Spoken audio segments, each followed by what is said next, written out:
रात के तकरीबन 2:30 बज रहे थे। पूरी सड़क सुनसान थी। बारिश इतनी तेज हो रही थी कि रिया हॉस्पिटल के गेट के पास ही रहकर टैक्सी का इंतजार कर रही थी। रिया अपनी व्हीलचेयर को एकदम कस कर पकड़कर बैठी हुई थी, क्योंकि उसे शायद पता था कि रात के अंधेरों में उस सड़क पर क्या घूमता है। वो अपने सारे ऐप्स ट्राई कर चुकी थी। शायद बारिश की वजह से कोई भी आना ही नहीं चाहता था। वैसे पुणे के इस अस्पताल से वैसी भी गाड़ियां कम गुजरती है। ऐसा कहते हैं कि इस रास्ते से रात में आत्माएं भटकती हैं। लेकिन रिया की भी मजबूरी थी कि उसकी बहन की अचानक तबीयत बिगड़ गई थी और उसकी कुछ मेडिसिन वो घर पर ही भूल चुकी थी। डॉक्टर ने उसे कहा था कि आप जल्दी घर जाकर उनके फोटोज हमें भेज दीजिए। अब कुछ भी करके उसे घर तो जाना ही था, लेकिन अपनी इस हालत को लेकर वो ठीक से 2 कदम भी आगे नहीं बढ़ सकती थी। उसने एक पल के लिए सोच लिया था कि आज की रात मुझे अस्पताल में ही बैठना चाहिए, लेकिन तभी अचानक से उसके सामने एक टैक्सी आ जाती है। शीशा नीचे होता है। रिया कुछ भी ठीक से देख पाए। अंदर से एक आवाज आती है, कहीं जाना है क्या मैडम? रिया झिझकते हुए कहती है कि हाँ, मतलब वाल्मीकि बसीला जायद सा है। अंदर से ड्राइवर कहता है कि हाँ हाँ आ जाओ, बैठो। अंदर बैठने से पहले रिया कुछ देर तक सोचती है। उतनी देर में दरवाजा खुलता है और छाता लेकर एक ड्राइवर उसके पास आता है। आप कैसे बैठोगे मैडम? पहले तो आपको बिठाना पड़ेगा और फिर आपकी इस चेयर को बिठाना पड़ेगा। मैं आपकी थोड़ी मदद कर देता हूँ। ड्राइवर ने दरवाज़ा खोला और वो रिया को पकड़ने जा ही रहा था कि उसने कहा नहीं नहीं, मैं बैठ जाऊंगी, आप बस व्हील चेयर को पकड़ के रखो। फिर रिया बैठ जाती है और ड्राइवर भी आगे आकर बैठ जाता है। वो अपना बैक मिरर ठीक करते हुए कहता है कि मैडम वैसे बारिश बहुत है ना आज, सड़क पे कोई गाड़ियां भी नहीं है। आपके नसीब अच्छे हैं कि मैं इसी रास्ते से आ रहा था।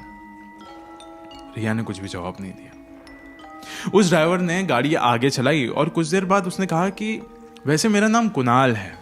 जब वापस रिया ने कुछ जवाब नहीं दिया तो कुणाल ने कहा कि सॉरी, हाँ रात को इतना ड्राइव करते करते ना नींद आ जाता है, तो क्या ज़रा बात करूँगा तो नींद शायद से नहीं आएगी। इस बार रिया ने जवाब दिया। रिया ने कहा कि इस पूरी सड़क पर दूर दूर तक कोई भी गाड़ी नहीं थी। अचानक तुम्हारी टैक्सी आई तो थोड़ा ऑड फील हुआ, ना हेडलाइट ना कुछ, स्ट्रेंज। कुणाल ने कहा कि हाँ वो बारिश है ना 2 दिन से, तो हेडलाइट खराब हो गई है। कभी कभी काम करती है, कभी कभी नहीं करती है।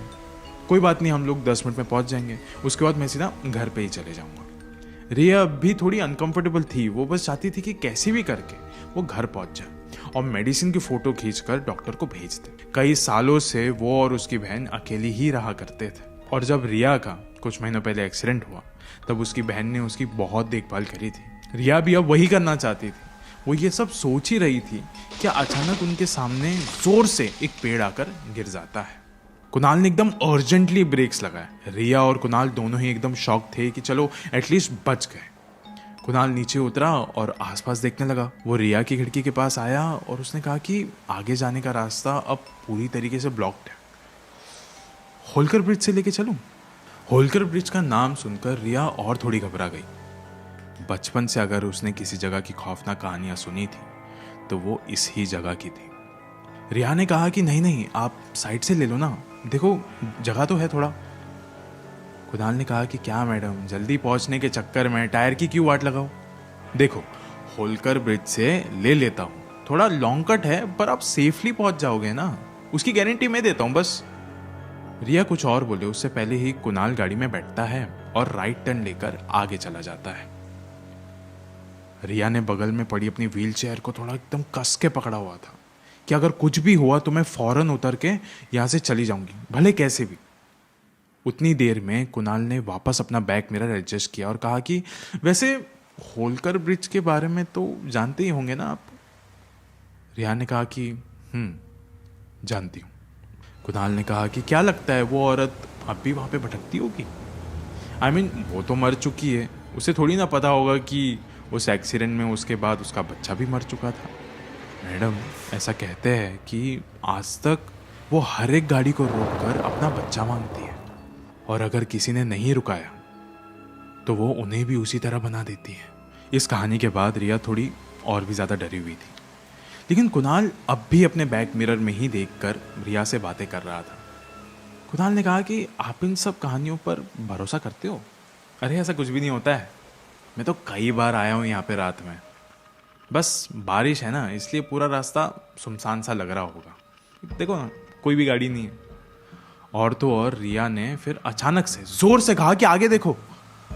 कुणाल ने जैसे ही आगे देखा, उसकी गाड़ी की टक्कर एक बच्चे से हो जाती है और गाड़ी से वो अपना बैलेंस खो बैठता है, जो कि एकदम साइड में एज पर आकर रुक जाती है। उन दोनों की सांसें एकदम तेज हो चुकी थी। उस तेज बारिश में कुणाल तुरंत अपनी गाड़ी से उतरता है और इधर उधर देखने लगा। अंदर रिया एकदम टेंशन में बैठी हुई थी। उसने अपनी व्हीलचेयर को थोड़ा उठाया और जैसे ही वो दरवाजा खोलने जा रही थी, तभी कुणाल जोर जोर से खिड़की पीटने लगा। रिया ने खिड़की नीचे की और फिर कुणाल ने कहा, मैडम, हमने एक बच्चे को अपनी गाड़ी से टक्कर मार दी है, प्लीज देखो ना, वो उठ नहीं रहा है, सांस भी नहीं ले रहा है, बस उसकी आंखें खुली है। क्या पता मैडम, प्लीज जरा एक बार आके देखो ना। रिया नीचे अपनी व्हील चेयर से उतरती है और सड़क की ओर देखने लगी। कुणाल ने कहा कि क्या मैडम, चलो ना। रिया ने कहा कि लेकिन कहाँ? कुणाल ने कहा कि उस बच्चे के पास। रिया ने कहा कि कौन सा बच्चा, वहां तो कोई भी नहीं है। जब कुणाल ने पीछे देखा तब वहां वाकई में कुछ भी नहीं था। कुणाल एकदम ही दंग रह चुका था कि फिर मैंने किसे अपनी गाड़ी से टक्कर दी थी। उसने यही सवाल रिया से भी किया कि आपने भी तो देखा था ना, गाड़ी के आगे कोई तो था, फिर वो कहाँ है?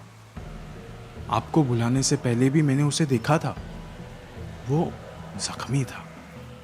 रिया सोच में पड़ गई कि हाँ, मैंने किसी को तो देखा था, लेकिन पता नहीं, ऐसा लग रहा है कि बारिश इतनी ज्यादा है कि हो सकता है कि हमें कोई वहम हुआ। कुणाल ने कहा कि वहम? मैडम, हम उसी ब्रिज पर खड़े हैं जिसकी कहानी मैं बता रहा था। फिलहाल हम होलकर ब्रिज पर ही है। रिया ने कहा कि देखो, फौरन निकलते हैं, मुझे जल्दी मेरे घर पहुंचकर मेरी बहन को मदद करना है। फिर वो दोनों गाड़ी में बैठ जाते हैं और वो दोनों अभी वहां से निकल ही रहे थे कि कुणाल की टैक्सी अब स्टार्ट ही नहीं हो पा रही थी। कुणाल बहुत कोशिश कर रहा था, लेकिन ऐसा लग रहा था जैसे कि बारिश की वजह से अब वो खराब हो चुका है। कुणाल दोबारा से अपनी टैक्सी शुरू करने जा ही रहा था कि जैसे ही उसने अपने बैक मिरर पे देखा, तब इस बार उसे रिया नहीं, उसकी जगह बैठी हुई एक औरत नजर आती है। उस औरत का चेहरा सफेद पड़ चुका था, आंखें बालों की वजह से छिप चुकी थी और उसके चेहरे पर एक अजीब सी मायूसी छाई हुई थी। और अचानक वो उस पर हमला करने आती है और कुणाल फौरन अपनी गाड़ी से उतर जाता है। रिया ने अपनी विंडोज नीचे की और पूछा कि अरे क्या हुआ तुमको, अचानक तुम उतर क्यों गए?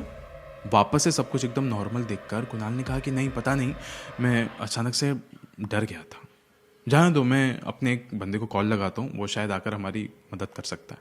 कुणाल वहीं पे पास जाकर खड़ा हो गया और उसने अपने एक दोस्त को कॉल लगाया। भाई जितनी जल्दी हो सके आ जा यार, भाई यहाँ पे होलकर ब्रिज पर खड़ा हूँ मैं, मेरी गाड़ी बंद हो गई है, भाई जल्दी कर यार, यहाँ पे मालूम है ना कैसा टाइम हो गया, 3 बज गए हैं, बारिश इतनी ज्यादा तेज हो रही है, जल्दी आ जा यार, मेरे से बिल्कुल भी झेला नहीं जा रहा है। और उसी समय रिया के खिड़की के ऊपर किसी की तो दस्तक होती है और रिया उस समय एकदम शॉक हो गई थी। धीरे से उसने शीशा नीचे किया, उसके सामने एक औरत खड़ी थी। उस औरत ने कहा कि मेरा बच्चा कहाँ पर है? रिया ने थोड़ी देर तक कुछ भी नहीं कहा। फिर उसने बोला कि कौन सा बच्चा, आपको कुछ चाहिए क्या, कुछ खाना वगैरह? उस औरत ने कहा कि नहीं, मुझे बस मेरा बच्चा चाहिए। रिया ने कहा कि कौन सा बच्चा, क्या बात कर रहे हो आप? इस बार थोड़ी ऊंची आवाज में उस औरत ने कहा कि बच्चा दो मेरा, कुचला है तुम दोनों ने, देखा मैंने, मुझे बच्चा दो। रिया ने कहा कि पर हमने कुछ भी नहीं किया है, वो जो भी किया है वो उसने किया है, वो गाड़ी चला रहा था, मैं तो बैठी हुई थी पीछे। उस औरत ने कहा कि नहीं, तुम भी रोक सकती थी, तुम भी खूनी हो, मेरा बच्चा देखो वहीं सड़क पर मरा पड़ा है। रिया ने जब पीछे देखा तब वाकई में वहां कोई तो लेटा हुआ था। रिया ने जब माफी मांगने के लिए दोबारा से साइड में देखा, उस समय वहां पर वो औरत भी खड़ी थी। रिया बहुत ही ज़्यादा डर चुकी थी। उसने कुणाल को बहुत आवाज़ लगाई, लेकिन वो कॉल पे ही बिजी था। उस समय रिया को पीछे से एक गाड़ी की आवाज़ आई। उसे देखकर कुणाल ने भी उस गाड़ी को रुका दिया। वो एक टैक्सी ही थी जो कि रिया के घर के इलाके की तरफ ही जा रही थी। रिया और कुणाल ने उसे रिक्वेस्ट किया। वो ड्राइवर ले जाने के लिए मान चुका था। अभी कुणाल बोलता है कि मैडम आप बहुत थक चुके होंगे, कहाँ आप उतरोगे, व्हीलचेयर पर बैठोगे, फिर वापस से चढ़ोगे, व्हीलचेयर बंद करोगे। एक काम करता हूँ, मैं आपको उठाकर टैक्सी में रख देता हूँ और आपकी जो व्हीलचेयर है उसको मैं फोल्ड करके इसमें रख देता हूँ, डिक्की में रख देता हूँ, ठीक है। कुणाल रिया को उस टैक्सी में बिठा देता है और खुद अपनी टैक्सी में आकर अपने दोस्त का इंतज़ार करने लग जाता है। पूरे रास्ते में रिया को वो बच्चा और वो औरत याद आ रहे थे। उसे सब कुछ एकदम सच लग रहा था। और वहीं पे दूसरी तरफ कुणाल अपने फ़ोन में रील्स वगैरह स्क्रॉल कर रहा था और तभी उसके खिड़की पर दस्तक होती है। कुणाल खिड़की खोलता है और वापस से फ़ोन में रील्स देखने लग जाता है। सामने से आवाज़ आती है कि आपने मेरी माँ को देखा है क्या। बिना देखे कुणाल कहता है कि माँ को देखा है क्या? बेटा टाइम देख कितना हुआ है, घर कहाँ है तुम्हारा? उस बच्चे ने कहा कि घर तो यही है अब मेरा, लेकिन मेरी माँ आएगी ना तो आप उसे बताना कि मुझे ढूंढा ना करे। बेचारी इतने सालों से हर रात को आके मुझे ढूंढती रहती है, लोगों की गाड़ियाँ रुकती है, फिर उन्हें तंग करती है। मुझे ये सब अच्छा नहीं लगता। तो वो आएगी तो ना उन्हें बता देना कि मैं मर चुका हूँ, मुझे मत ढूंढो। इस बार कुणाल ने एकदम झटके में अपने बगल में देखा तो उस समय वहाँ पे कोई भी नहीं था।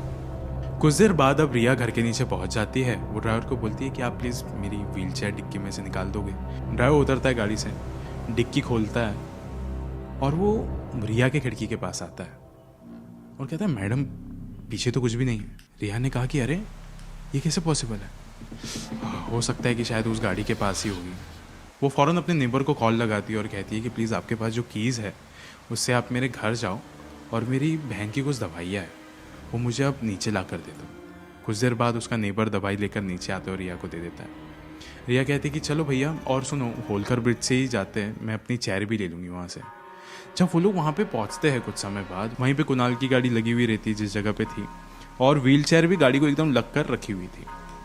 रिया उसे लेती है और जैसे ही वापस टैक्सी के अंदर बैठने जाती है, उसका ड्राइवर बोलता है कि मैडम आप प्लीज़ उस वाली टैक्सी में जाओगे क्या, मुझे ना बहुत नींद आ रही है। वैसे भी देखो ना सुबह के 4 बज रहे हैं, मेरा ड्यूटी भी ख़त्म हो चुका है, मैं चलता हूँ। इतना बोलकर वो वहाँ से निकल जाता है। रिया आसपास देखे जा रही थी पर कुणाल नहीं नज़र आ रहा था। वो देख सकती थी कि गाड़ी वैसी की वैसी पड़ी हुई है, लेकिन कुणाल का फ़ोन भी अंदर ही है। इतनी बारिश में भीगते हुए वो बस कुणाल का ही नाम पुकार रही थी, हर जगह पे चिल्ला रही थी कुणाल कुणाल। उतनी देर में दूर से भागता हुआ एक आदमी उसको नज़र आता है। रिया बहुत ज़्यादा डर जाती है। उसे देखकर रिया एकदम कांप रही थी और जैसे वो इंसान सामने आया, ये इंसान कोई और नहीं बल्कि कुणाल था। कुणाल ने हाफते हुए बोला कि चलो यहाँ से, यहाँ कुछ भी ठीक नहीं है, आप गाड़ी में बैठो। रिया ने कहा कि हुआ क्या है वो तो बताओ। कुणाल ने कहा कि जैसे ही आप यहाँ से गए उसके बाद मेरे आसपास सिर्फ मुझे एक बच्चा और एक औरत दिखाई दी, फिर पता नहीं मैं कैसे उनका पीछा करते हुए कहीं तो पहुँच गया और वो दोनों मुझे अपनी दुनिया में शामिल करना चाहते थे। कैसे तो मैं बचकर आया हूँ। रिया और कुणाल दोनों फौरन गाड़ी में बैठ जाते हैं। कुणाल दोबारा से गाड़ी स्टार्ट करने की कोशिश करता है। अब अचानक से दोनों जगह से जोर जोर से रोने की आवाज़ आने लग जाती है। वो इतनी ज़्यादा तेज़ थी कि रिया ने अपने हाथों से अपने कान बंद कर लिए थे, लेकिन कुणाल कोशिश किए ही जा रहा था। वो जानता था कि यहाँ जो कुछ भी है वो चीज़ उन्हें यहाँ से जिंदा नहीं जाने देना चाहती। पर तभी बारिश बंद हो जाती है और सुबह की थोड़ी सी रोशनी नज़र आती है। जब इस दफ़ा कुणाल अपनी गाड़ी स्टार्ट करता है तो वो हो जाती है और वो दोनों फौरन वहाँ से निकल जाते हैं। गाइस, कहानियाँ हर किसी के साथ हो सकती है। कभी वो सच्ची लगती है और कभी वो झूठी लगती है, पर जिसके साथ होती है शायद वो लोग ही समझ सकते हैं कि एक प्रेत आत्मा से मुलाकात वाकई में जानलेवा साबित होता है। आज की ये कहानी भी कुछ ऐसी ही थी। इस किस्से के बारे में रिया ने तकरीबन 3 साल बाद बात की थी और कुणाल का तो उस हादसे के बाद कुछ पता ही नहीं चल पाया। लेकिन मैं जानना चाहता हूँ कि क्या आपके साथ भी ऐसा कुछ हुआ है? प्लीज़ मुझे कमेंट्स में बताइए। मैं मिलूंगा आपको मेरे नेक्स्ट हॉरर वीडियो में। शुक्रिया।